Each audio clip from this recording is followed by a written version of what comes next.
Okay, great. So a lot of you. So this will seem really familiar to a lot of you, but if you're not familiar, don't worry. I'm going to provide you with a nice working definition of OD. So we can all be on the same page. Let me just open up my little trusty PowerPoint here. And in the meantime, I would love in the chat if you could type in your thought on the question that Rania asked originally, which is, why are you here?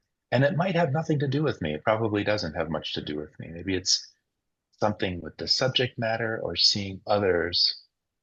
All right. So in the chat, you can drop in your thoughts.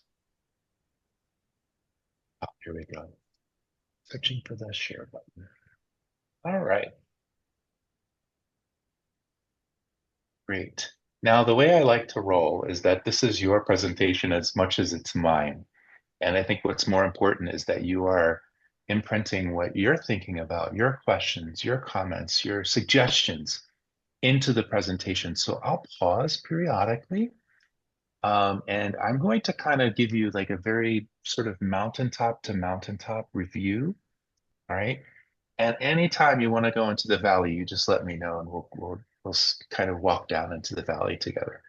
On the bottom right, you'll see there's a QR code. And if you scan that, you'll get the entire presentation. And if you don't have your phone ready, I'm sure that we can get it to you in other ways, email and so on. So you have that.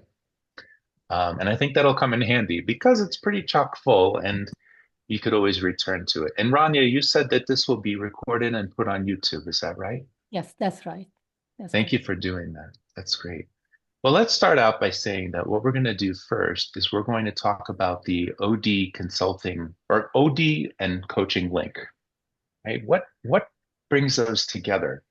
And it sort of seems natural, right? If you're doing organization development, there should be some semblance of coaching involved, right? Because you're working with stakeholders and team members and leaders. But what does that really look like?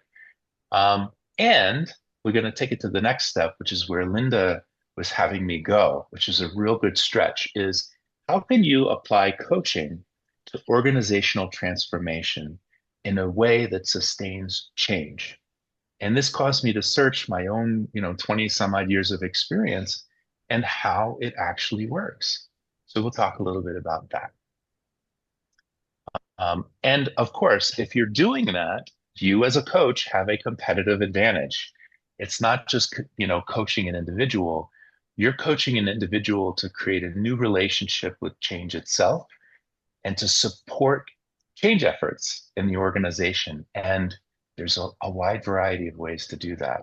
And I'll give you a real practical door into that room. And then I'll give you some examples and Q&A and all that good stuff. So first, let's start with ICF's definition of coaching.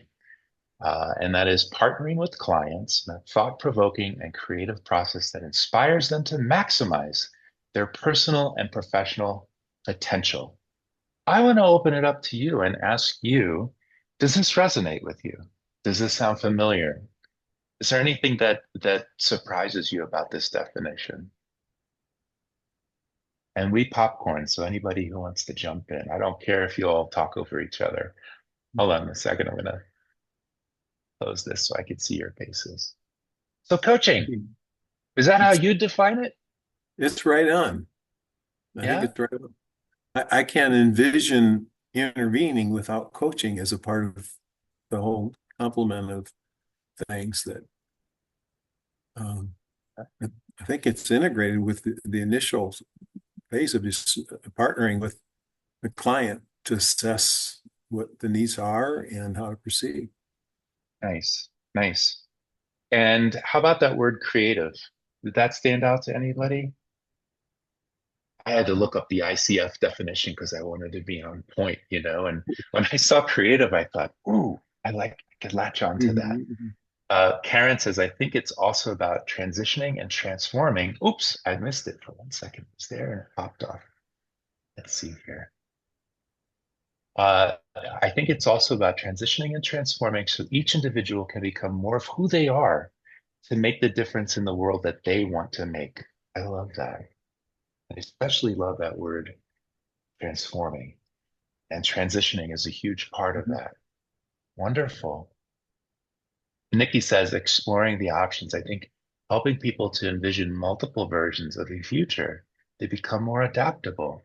It's good to have that flexibility, right? You have certain degrees of freedom, you don't feel so trapped. And we're going to talk about being stuck and how our being stuck can actually thwart organizational transformation, especially if you're a leader. Excellent. All right. You don't need Hmm. me. What do you need me for? All right, hold on. I'm going to go back to sharing here. And we're going to take the next step, which is we're going to say, okay, that's nice, but what is OD, right? So this is a career definition I developed after a bunch of research. There's like 40 different definitions of OD, but this really captures it. It's not OD if it's not caring and collaborative. Okay, that's like first things first. It's a really dynamic field. So there's all kinds of frameworks and interventions that are all geared towards the organization's health. And so a few ways to look at health is you have the well-being of people. And I would say that up there with your comment earlier about helping people be who they really are, that's a form of eudaimonic well-being. And it's actually tied, right? So your sense of meaning and self is actually tied to your physical well-being. So it's you could see how coaching fits already, but also the performance of the organization and the prosperity of the human system, which depends on the system, right? So I'll ask you, what does prosperity look like in a school?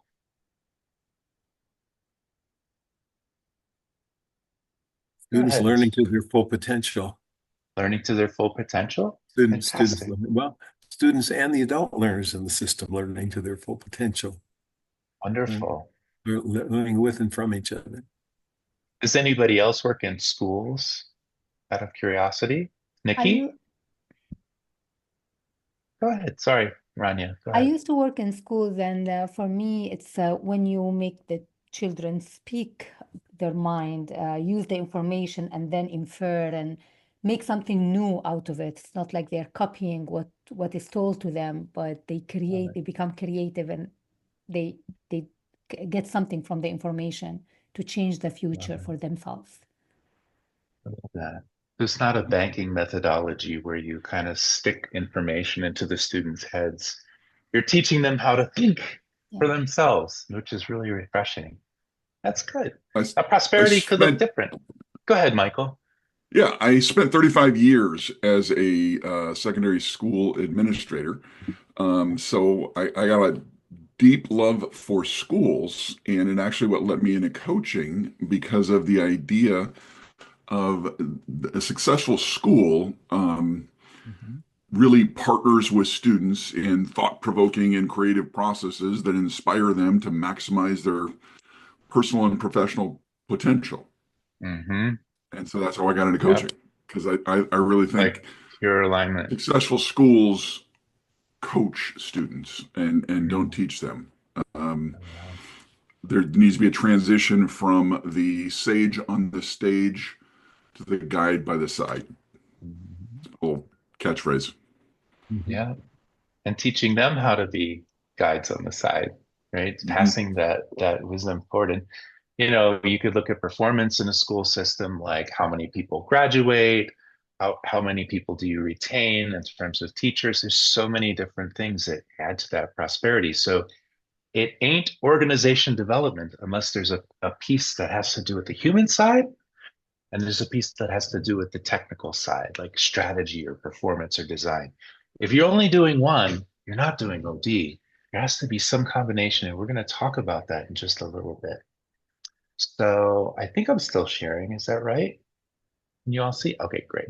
Yes. Now, here's the connection between coaching and OD, and somebody already said it.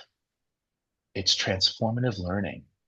Okay. I'm going to show you how these two things connect. And transformative learning is a real field of practice. It's the most researched area in adult learning theory there is. And the idea is that transformative learning is helping people examine and question and validate and even revise the way that they stand in relationship to their world, what they do, how they, manage relationships, how they see their identity, their sense of duty in the organization, and all that good stuff. Now, this is true for both coaching and OD. And transformative learning is what makes change sustainable.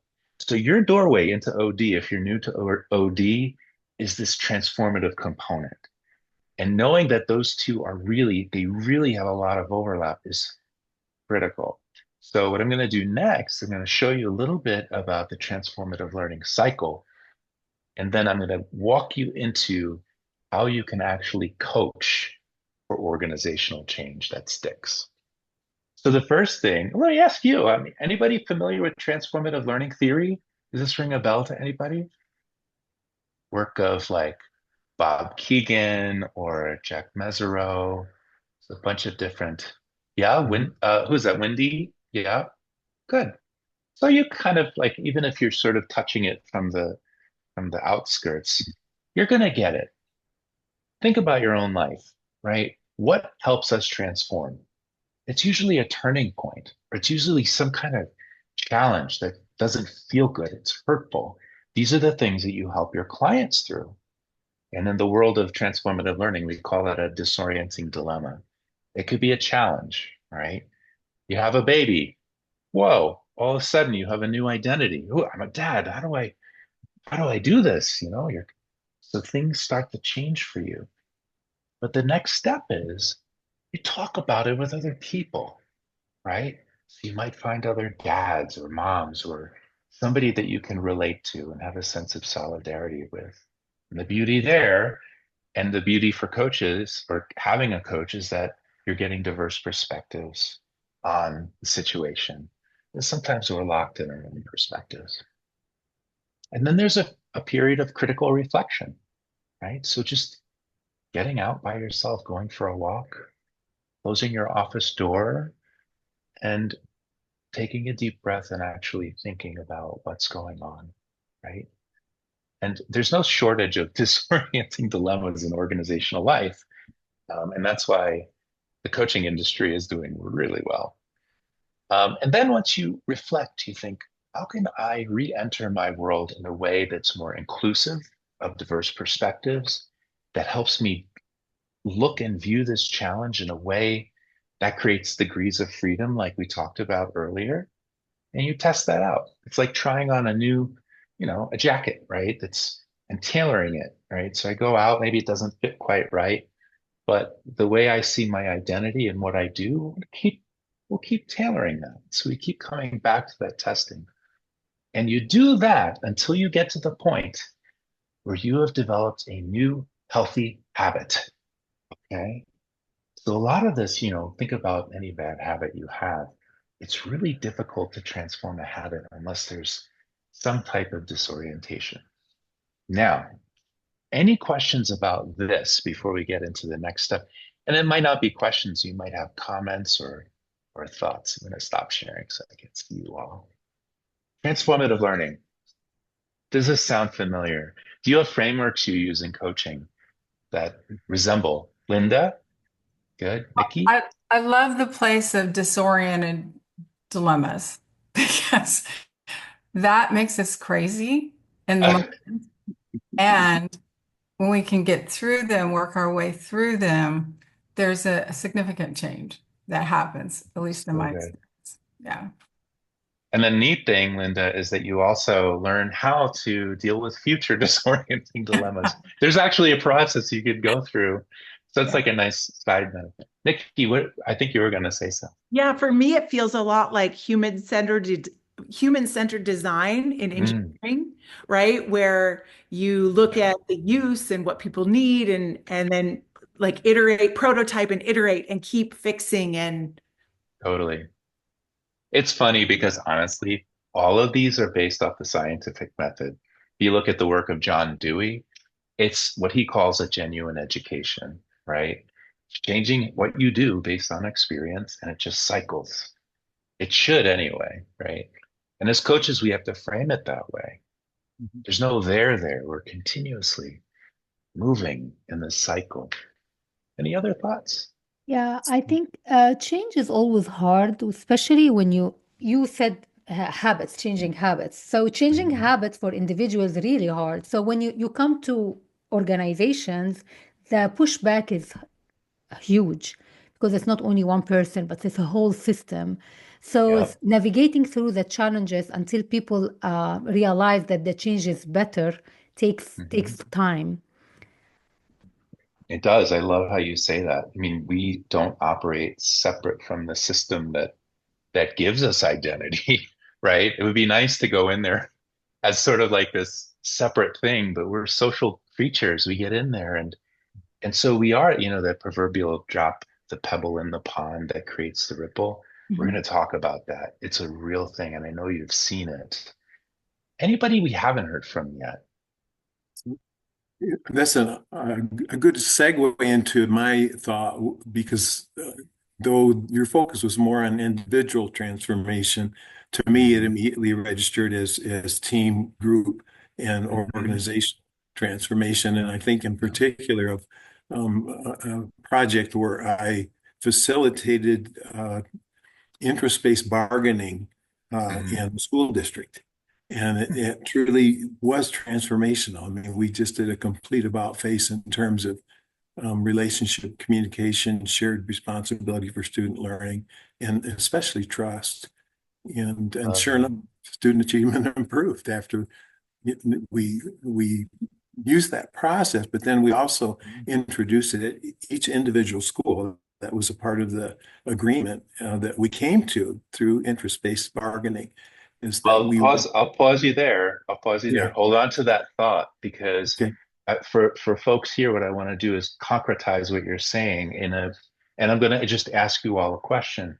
How many of you are familiar with action learning? Does that ring a bell? Like raise your hand if you know what action learning is. All right. It's basically the same cycle, except you're doing it collaboratively with a group. Okay. And you're dealing with the problem that the entire group is dealing with.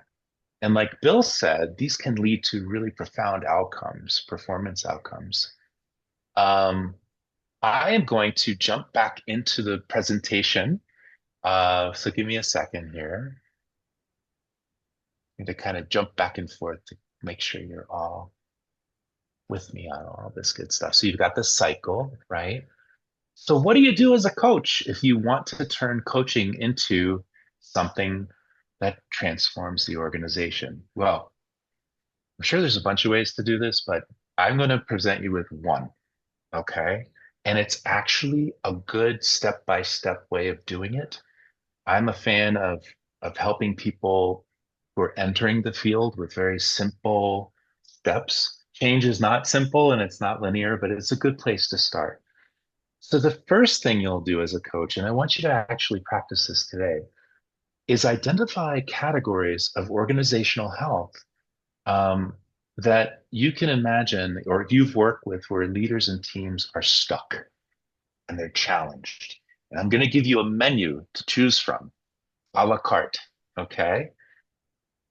Then what you do is you ask questions and you guide dialogue with people, leaders, teams, whoever it might be, whatever unit of change you're working with, that fundamentally shift three things. And I'm going to go over what these are in the next slide. One is points of view, people's points of view.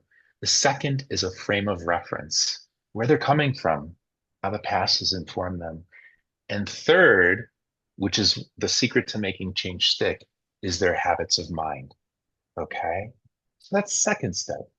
And by the way, you don't have to worry about taking notes because you have the presentation too. But if it helps you remember, that's okay as well.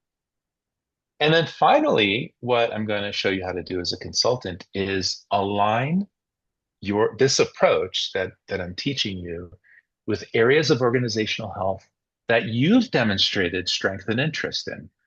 Okay. And a lot of this is going to make more sense in just a moment. But the whole idea here is you want to coach for organizational transformation.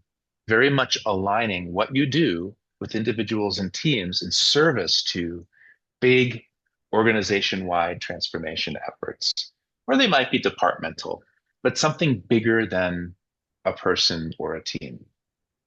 And for you, if you can align what your strengths are and what your interests are with the coaching you're doing, number one, you have a competitive advantage because you're doing what you love, right? So you actually enjoy doing it.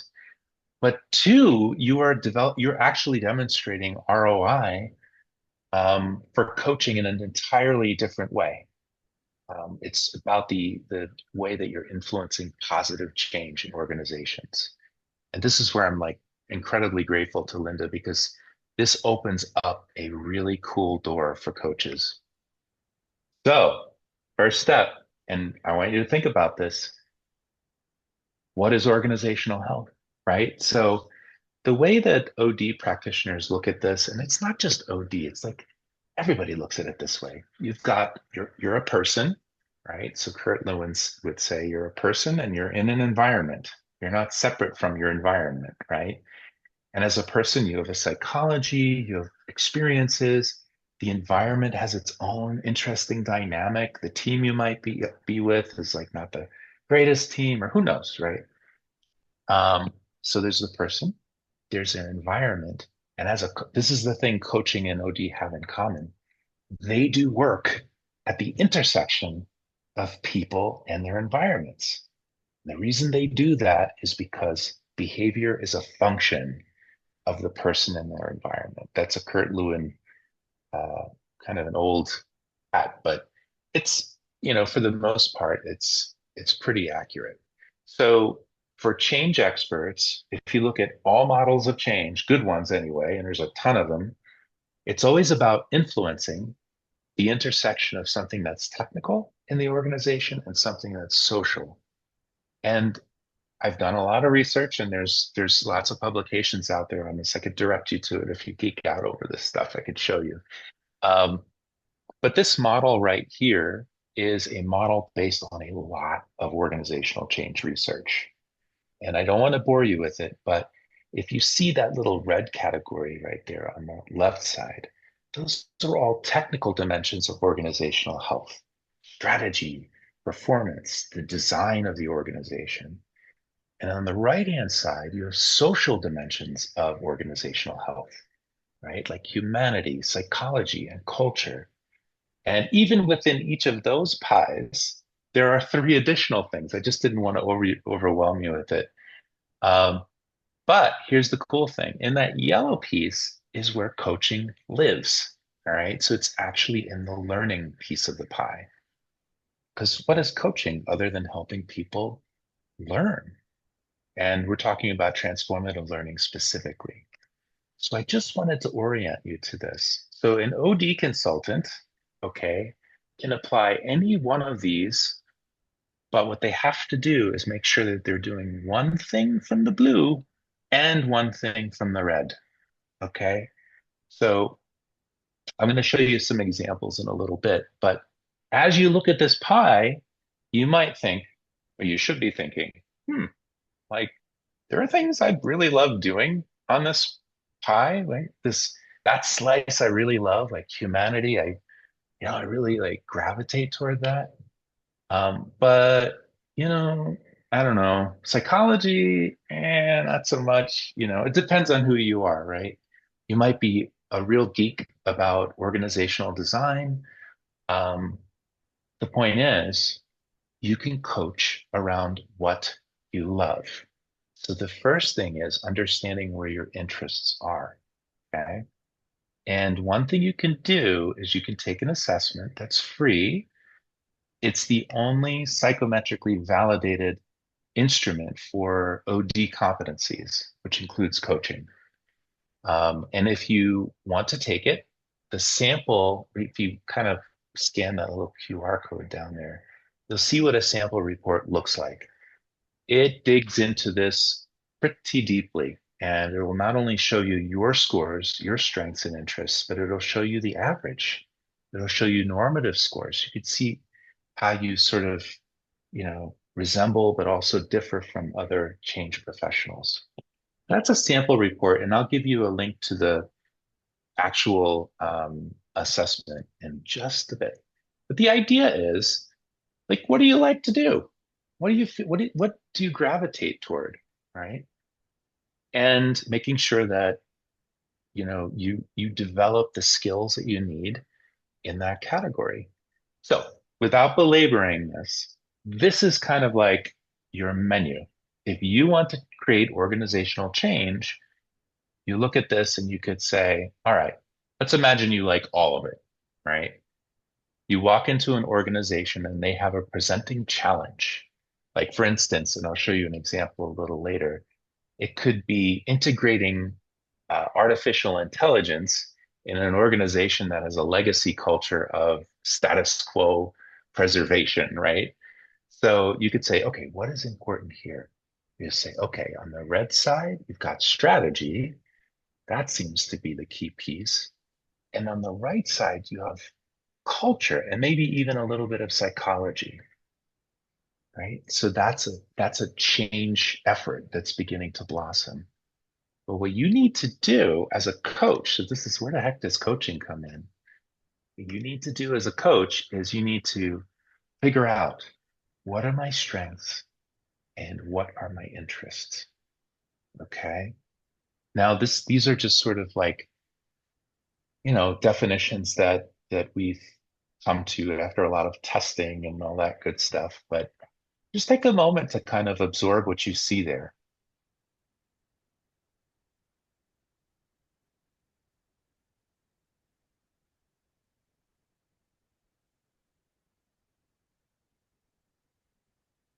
You might already be looking at it. In fact, I'm going to ask you all, I'm going to stop sharing for a moment and ask you all, what does resonate with you? Which slices of that pie do you say, I spend a lot of my coaching doing that? I resonate with that. But there might be something you're like, I'm not touching that. So where are you? How does it land on you?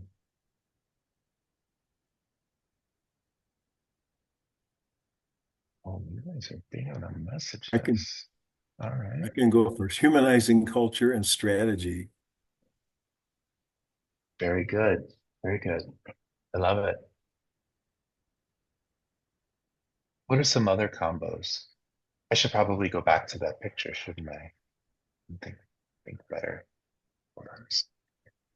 Let's see what our similarities are.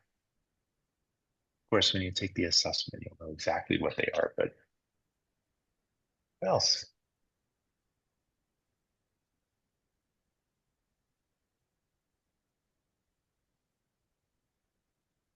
Where does your heart take you as a practitioner?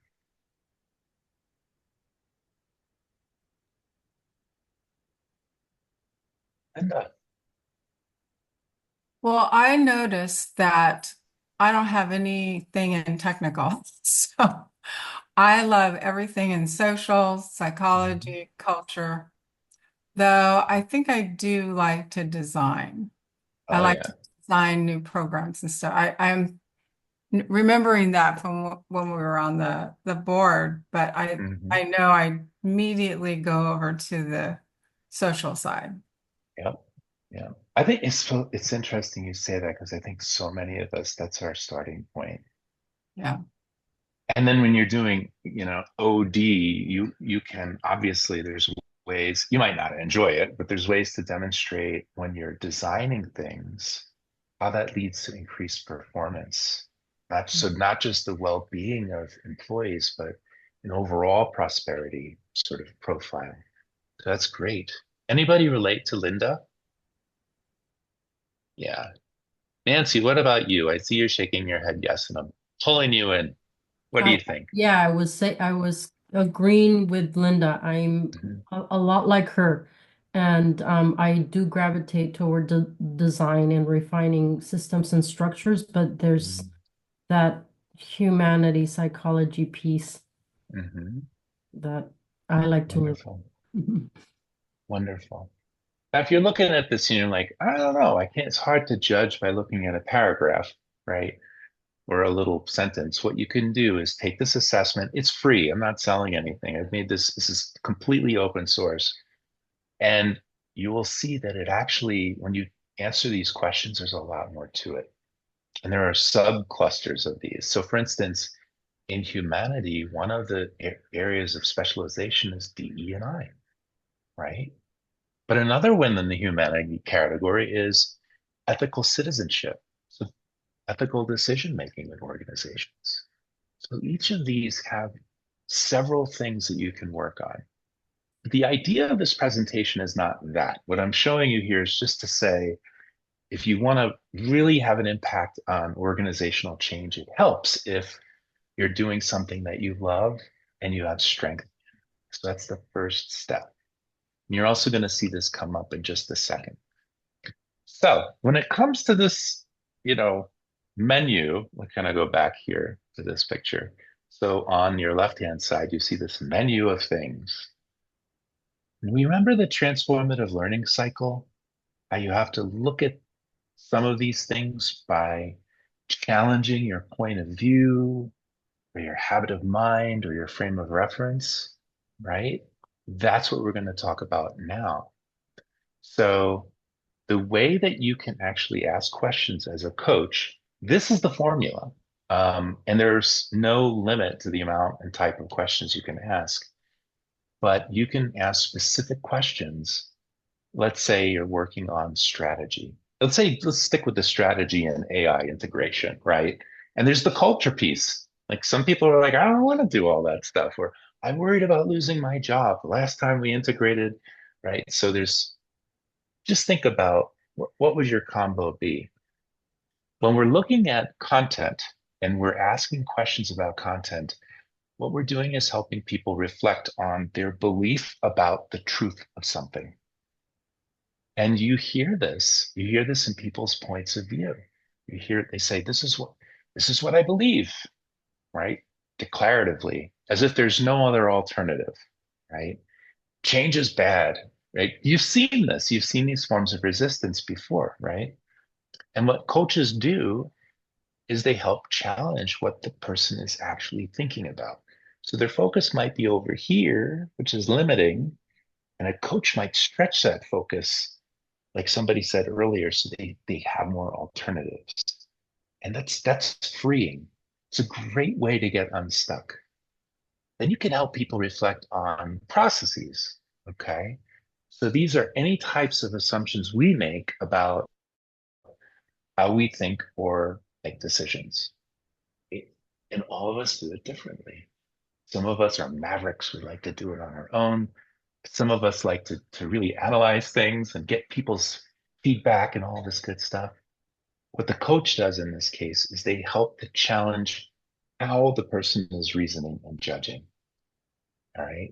So I use the word challenge in the spirit of a good challenge. Like I challenge you to, not a duel, but like I challenge you to really be your best self in this meeting this morning. It's a positive challenge, okay? And then there's premise, and this is probably the deepest level, and this is the level where habits of mind live. And this is, if you get to this level in coaching, especially during change efforts or in service to a change effort, this is where change sticks. So the premise level is, these are deep biases, deep assumptions, and they're unconscious. They're just sort of operating in the background, right? About who you are and what you value and how you see the world. These are things that have been imbibed in you through a lifetime hidden curriculum, right?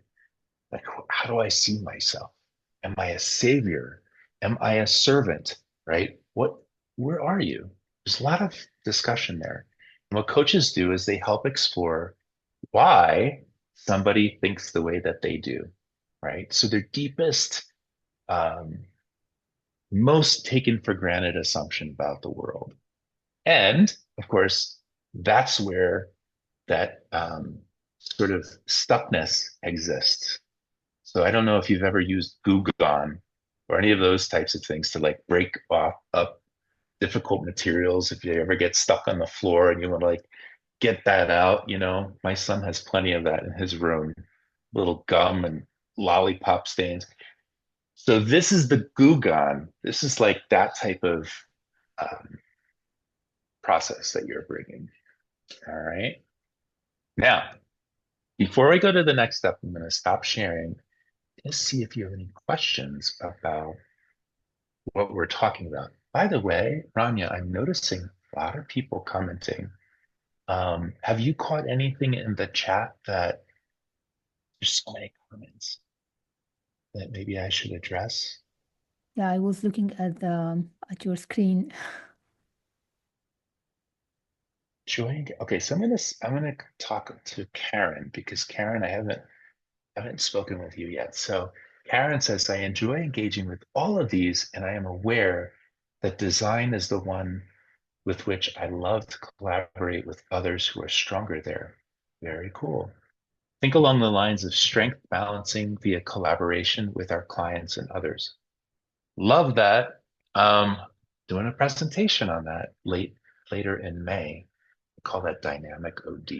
You do not have to be good at doing all of those things, but you're better in combination with others who are interested in things that are related. That's awesome. I love that, Karen. And then Denise says, I find when the design is transparent, the employees, they can navigate through the workplace psychology. Very good. Yeah, Nikki, check it out. It's fun. All right. So thoughts about content, process, and premise reflection. Any questions? Do you see, let's just relate it to your own work as a coach. Do you see yourself doing this with clients? Linda. Okay, so the last column you had was, what was it called again?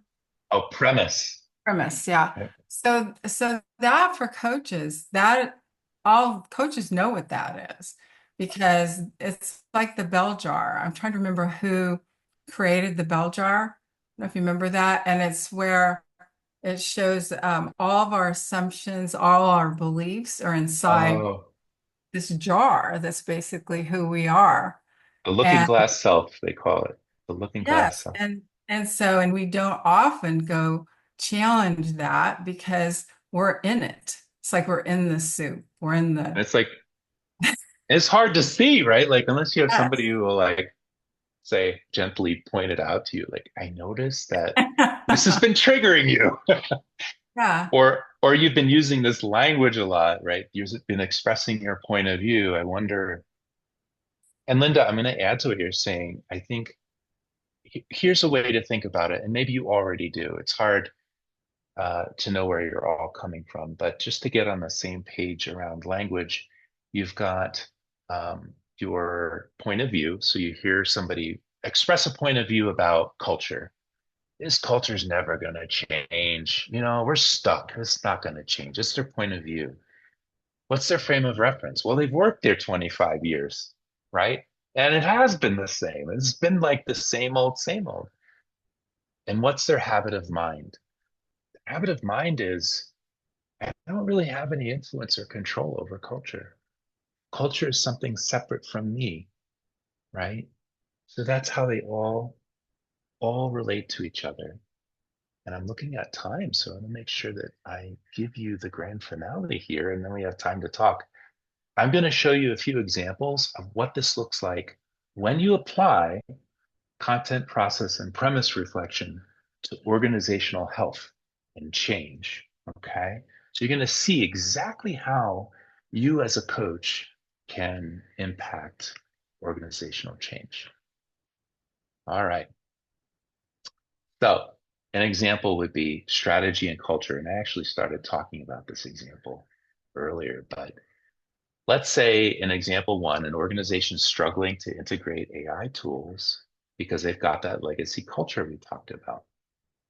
A problematic habit of mind you might identify as a coach is that leaders are really worried about letting others experiment.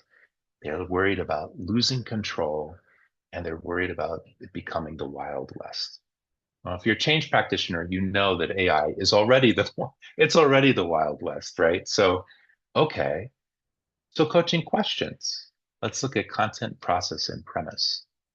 You might say, well, what kind of risks do you think AI poses to your team? And where did those ideas come from? Right? Well, we had, in 2000, we had the worry all the computers were going to shut down. And okay, how's that different from the situation that we're in now? Right? So these are really great doors into critical reflection. And you all can read for yourself, process. Are decisions currently made about adopting new technologies, right? Is it decentralized? Is it centralized? What's going on?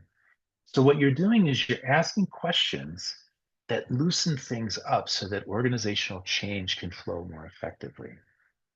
I just was a image. I help I find helping clients reframe their limiting assumptions through questions and reflection. Karen says, Bill, I welcome your definitions of the words you're using: content, process, and premise. I'm going to go back real quick to the previous slide. So content are the beliefs about the truth of something. So if you're in a conversation, let's say you're observing somebody one-on-one and you hear what they're saying, you hear their points of view, you hear the words that they choose and the language they choose, the facts that they draw up. This is where things like confirmation bias live, right? So that's what they believe to be true. Process is just what your assumptions are about how you think and you make decisions. And premise is the why, right? Why are we doing this, right? Why, like, even questions like, why are we integrating AI? Why is this a thing, right? So those are kind of the definitions of those things. And if you want, I can connect with you later and share more specific, uh, more academic definitions, but that's sort of just the sort of a straightforward way. So you've got problematic habit of mind, you've got content process and premise reflection. And then what happens? This is where the transformation happens. This is where you as a coach can actually free up the gears for successful organizational change. Leaders might shift from fearing loss to actually saying, you know what? It's not all or nothing. Kind of like design thinking. You know what? We can do a pilot, right? So we know that we're nervous about letting go, but we can create little experiments and we can even dictate what failure shouldn't look like, right? So inexpensive, unharmful mistakes that people can make. And the behavior is, let's just pilot these things and see what works and grow from there. So you see how you go from a problematic habit of mind to a healthy habit of mind that moves over here on the left, strategy and culture forward.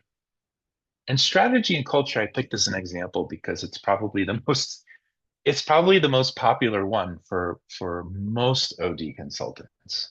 Not all, and not all need to do it, but most change strategies. Actually, most of the work I've been hired for is around strategy and culture. Happens to be a popular one. Another one is performance and psychology.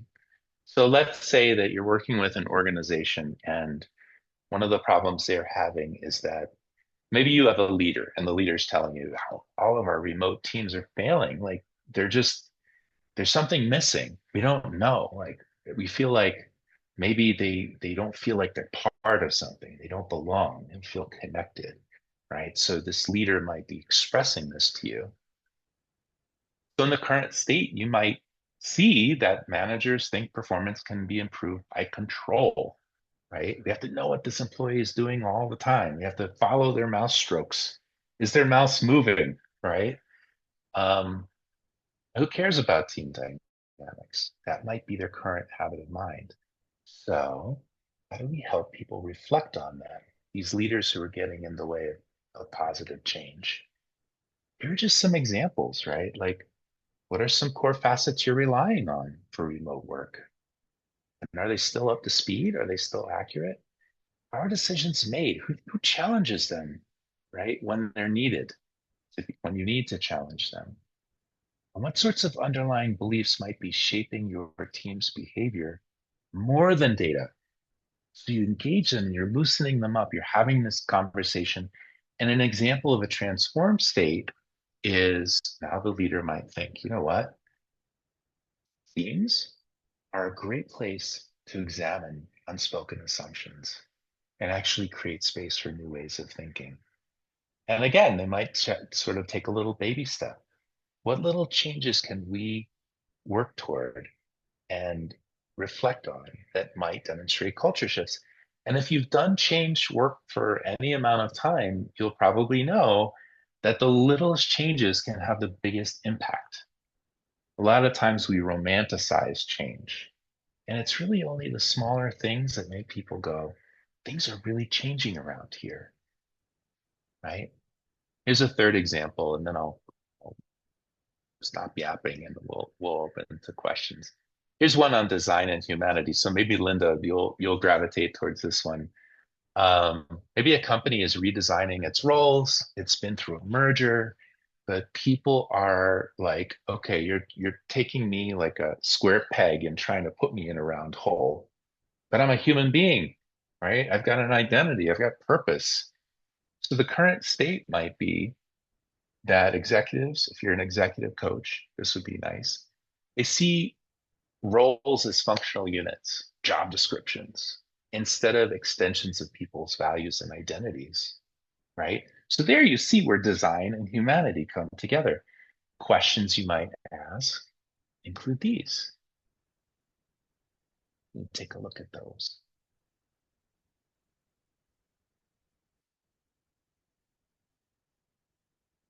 And a transformed state might look like this. A lot of this can be inner reflection, right? Are you, as an executive, your function?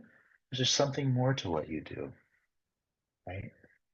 And it's important that when we coach, it's not just how people see the world, but it's also how they act in it and how they integrate brand new habits of mind. So for you, steps I would take are take that assessment. Here's a QR code. You can go, or you can just go to opensourceod.com and take it. Okay, it's the most 2.0. So if you took the first round, this is a major improvement, right? And what you'll do is you'll figure out what your strengths are in each of those categories, what your interests are, right? So you might have somebody who's really strong in one and not interested in it, right? There's things we do that we might be strong at, but like we don't want to do it all day long. And then there are things that we're interested in and we're strong at. That's like the holy grail right there, if you can find something like that.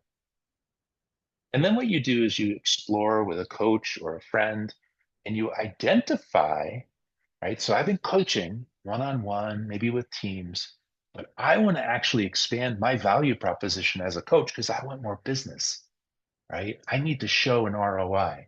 So you could come to an organization and say, you know, I see you're working on AI integration. You've got a stubborn culture. Well, guess what? That melds with my coaching for organizational change approach. And of course, you want to build a business case. And so attaching it to these slices of the pie makes that a lot easier.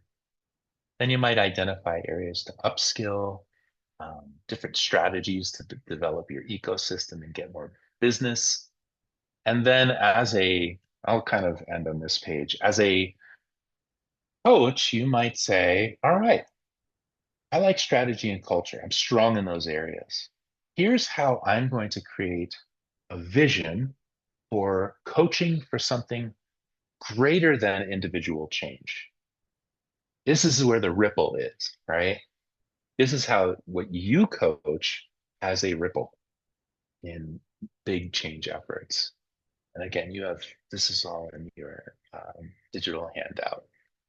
These are just a few examples. But as you can tell, there are a lot of combinations that you can work with.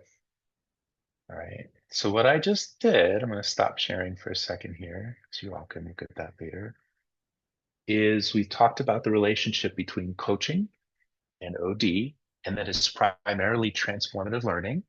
Coaching tends to be on either the individual or team aspect, where OD tends to be this big, pick the slices of the pie you want to be on. And the way you connect it is you say, what do I like? What do I like really like? What am I strong at? And how do I start asking content, process, and premise questions about those things? All right. So I'm going to stop there. It's a big mouthful of stuff. And see what you think. Is this something that you would try? Something that you might even tailor a little bit to your work? Or just general impressions? How did this all land on you?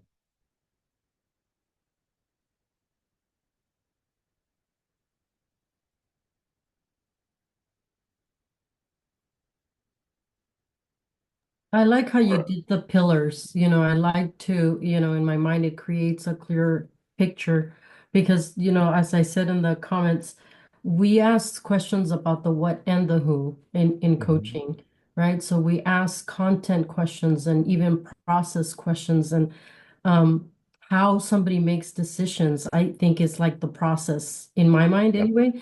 absolutely. The rules that we impose on ourselves, so to speak. This is the way something needs to be done. This is Right. how I get it done, and not, in challenging those assumptions that that's the only way, that's the only how to do that. So Mhm. I like how you separated that, like in that, and then asking questions about the who is about the being of the person. So Absolutely. It's yeah, like the core. It's like your yeah, identity.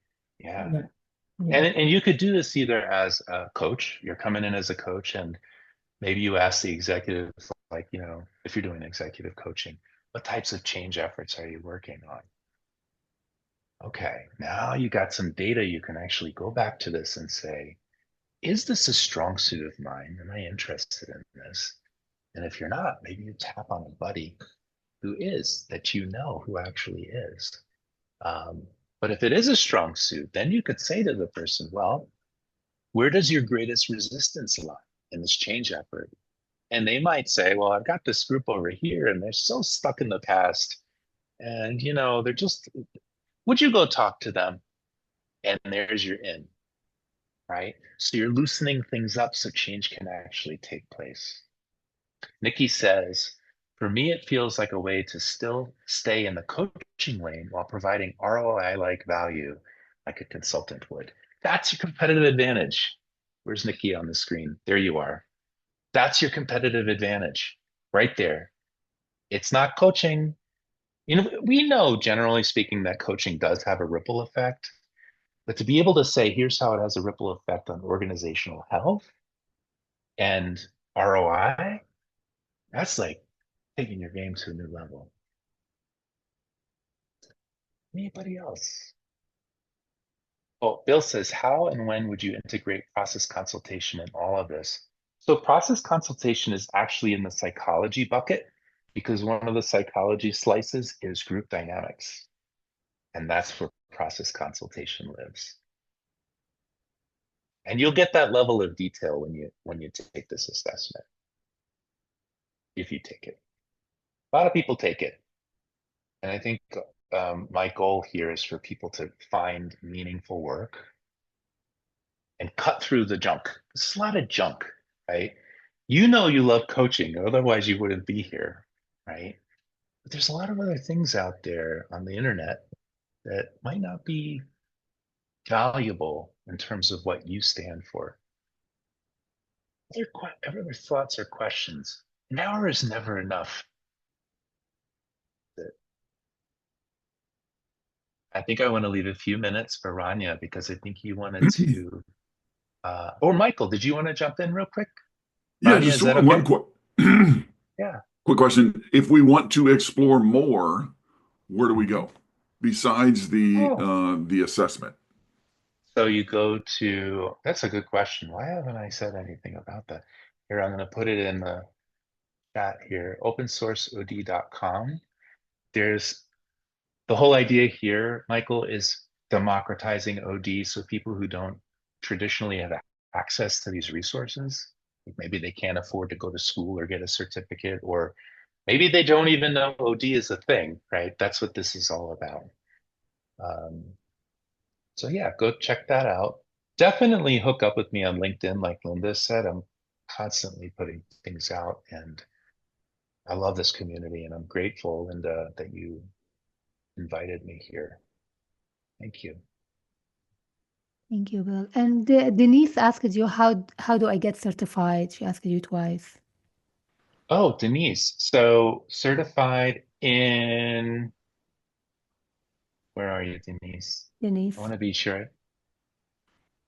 OD. Oh boy. Sorry, in Lin- OD. Yeah. Linda, what are we going to do with this question? All right. Well, maybe we talk offline. I have some opinions, but I want to, that is a really big, important question. Okay, great. Thank you. Yeah. I'm glad that I saw this last night, so I just hopped on and I'm glad I Good. did. This is what I've been looking for. Well, ICF Orange County always does a great job. There's so much intention and planning in this. So I got to give kudos to Linda and Rania and anybody else who's involved in this. There's so much love. And I think, Rania, you wanted to share what's coming down the line? Yes, but thank you so much, Bill. That's really informative and transformative for us too. I mean, you brought examples, real life examples, and also how to ask, what questions to ask in each category. That's very informative. And I like the assessment too. I had the QR code. I took it, and I'm gonna take the assessment right after the session. Good, good. So thank you so much, Bill, and thank you all for coming. I want to tell you that this month, May, we have 4 wonderful events that we want to see you all in. So we are going to make use of the International Coaching Week from ICF Global. We are going to have a watch party where we as members come together, watch one of the sessions, and then right after the session, we are going to have a discussion. So by that, we are not only listening, receptive, but also we discuss together how to implement what we learned in our life as coaches and so on. So that will be on May 13th. Information will come about that on our website. So please keep an eye on our website because you are going to have that. So May 13th at 7 p.m. is the session that you are going to watch together. And right after the session, we are going to have a half-hour discussion, like roundtable discussion. On May 15th, that's a Thursday, we are going to have our in-person chapter meeting. The marketing mountain. As coaches, we need to market for our business all the time. So May 15th at 6 p.m., come attend in person. We are going to have Daniel Mitson Short to talk to us about that. And then we have a multi-chapter event. That's a Zoom event on May 19th. The Coaching Catalyst, Sparking Hope and Belonging in Uncertain Times. Some people find these times are uncertain or shaky, so this is a good session for us to come and learn about that. Then we have the Coaching Gym, where we come together to practice coaching, observe, and give feedback to one another. That will be on May 27 at 5 p.m. There's a little bit of change of time. Instead of 11 a.m., that will be at 5 p.m. So please go to our website to check in and join all these events. Thank you all for being here. And again, you can find the recording on our YouTube channel. And definitely, Bill, we are going to follow you on LinkedIn. Yeah, that would be great. Yeah. Thanks again. Thank you all. Thank you so much. All right.